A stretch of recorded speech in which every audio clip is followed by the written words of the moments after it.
If you're looking to make money online selling printers, stay tuned because today that's what we're going to be talking about.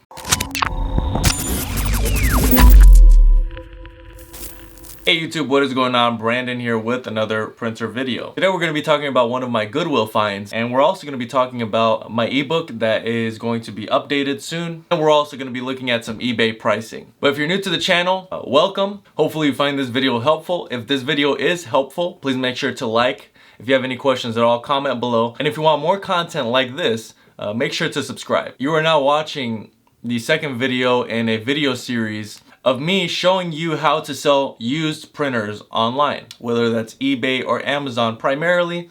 However, these same skill sets can be used with other platforms online. I have sold used printers for the past 6 to 7 years, and I have created an entire business around used printers. And so in this video series, I am showing you how to grasp the fundamentals of selling used printers. Now in these videos, I scratched the surface. I'm showing you in video format how I'm able to do this. But I do have an ebook currently being revamped because I created it a few years ago.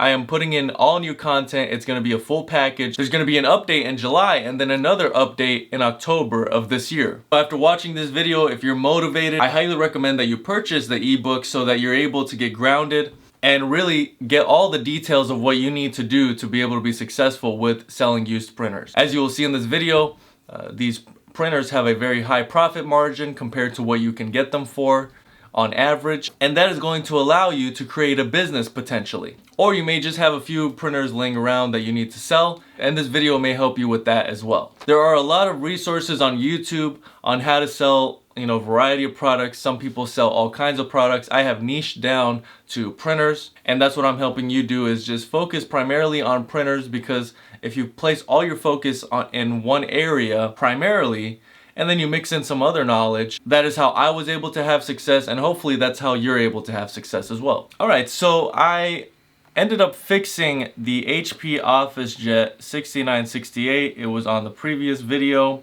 I'm going to be listing it at this point in its fixed state. That's one thing about these printers, is that you most likely are going to have to fix them. You can see here there's some decent prices, there's some lower prices on the 6968. So I'm going to be listing it. The way you're going to be able to fix some of these printers, some of the issues they're having, is by using the Best Printers Cleaning Kit.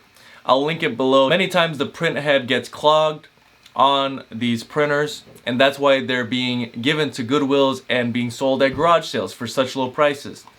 But it's a very easy problem to fix. In my opinion, once you understand how to fix the problem and you're able to use the Best Printers Cleaning Kit with it, purchase the ebook, because there is a trick in there for doing this on a larger scale with the cleaning. That is what will unlock your ability to make high profit margins. Alright, so the printer I was able to find at Goodwill is the Epson Workforce 4720. Now this is a great printer. It is a newer model. I was very surprised when I found it. There were some other options for me, but I ended up going with this one because it was already in decent condition.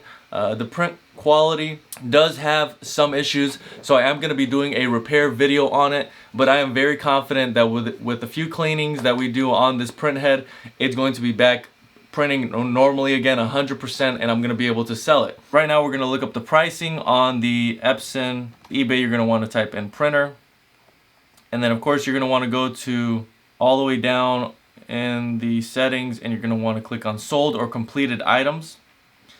And here you can see if we had the box, we would be able to sell it for $200. I did purchase this printer for $15, which is the very most usually I would pay for a printer. I ended up getting a birthday discount, so it was less than that. So you have here, there's one with 100 with 25 shipping, and then you've got another one 125. You got some random ones. I'm not going to look into those really because those look a little too random, but here, this one is a good price point, 124, free shipping.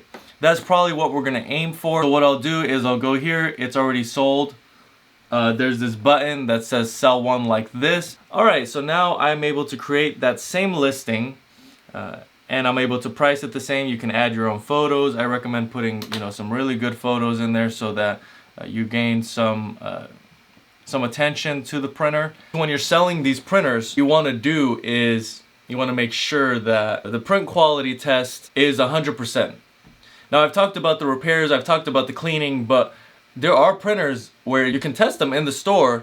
You can get some blank paper. In this case, this printer already had some blank paper. So you're able to go into the settings, go into maintenance, and then print a nozzle report or print a print quality report, depending on what kind of printer. So once you're gonna have to learn that on your own and master that, you can find an outlet and you can have a power cord, plug everything in with the printer, set it on your cart, go into the setting, print off a quality or nozzle report, and you can determine the print quality. If there's lines, if there's streaks, or if it's not printing a certain color, you can tell right away if you're gonna have to do a cleaning, or if you can just purchase it just like that and sell it without having to do anything to it. So that's what I was able to do with this printer. Usually if there's any promise of it printing color, I usually go with it right away. I have even done ones that print with blank pages simply because I know that I'm able to fix that problem. And so that doesn't stop me from getting a printer that I'm really interested in getting. I might be excited to get the printer, but it's printing blank pages and I don't end up getting it, and I could have made that profit margin, but I already know the skill set behind how to fix the problem it's having, and it's a very common, similar problem every time, so I'm able to streamline it. What I will say is, if we do the same thing and we try to sell this printer on Amazon, alright, so you're gonna come down, you're gonna find your 4720, you've already searched it up on Amazon, and this is the price new. And you can see some of these prices, they are going to be much higher than the ones on eBay. And so there's another button down here that says have one to sell with question mark. It's asking if you have one to sell. And if you are an Amazon seller, you already have an Amazon account, you can click this button and you can sell it on Amazon. The lowest price on Amazon was $195. The average price on eBay was about $125. So there is a very big gap there. Amazon, you always will get a much higher price. That is because Amazon's selling requirements are a little bit more stringent. You do have to be a more experienced and a overall better seller. But you can sell on either Amazon or eBay. They're both great platforms. However, when I was doing it, I was selling primarily on Amazon. Now I'm selling primarily on eBay for different reasons. And so you have to determine that for yourself. So you can see a $15 printer with a birthday discount that I'm able to fix for, pennies. It's just the cleaning solution that I have to use. You can sell it on Amazon for the lowest price of $190 and on eBay for the lowest price of $125. So either way, you're going to be making roughly $100 there. That is on one product. That is one sale, and you can make this more frequent. If you think about, if you do this often and you accumulate more and more printers and you get this process down, you can really scale it and you can really turn it into a business. So again, make sure to check out that ebook. I will keep you updated with whenever I end up selling the printers that I end up finding in these videos. And the following video, this is going to be a series that goes on for a long period of time. So if you want to follow along, I'm always going to differentiate these videos from the other videos on my channel. You can go along with me and see what I ended up doing, how much I ended up selling that printer for, or what other advice I might have. In every video, I'm gonna end up throwing out some different knowledge, some different advice on selling printers. The best advice I can give you is for you to download my ebook on Amazon. Give it a high rating if it ends up helping you out. That would be greatly appreciated. Make sure to check out the links below for the ebook and for the cleaning kit. Any questions at all, comment below. If this video was helpful, please make sure to like. If you want more videos like this, please make sure to subscribe. Subscriptions are greatly appreciated. We're headed towards 18K, which I'm very proud of. That's really all I have for today. Thank you so much for watching, and until next time.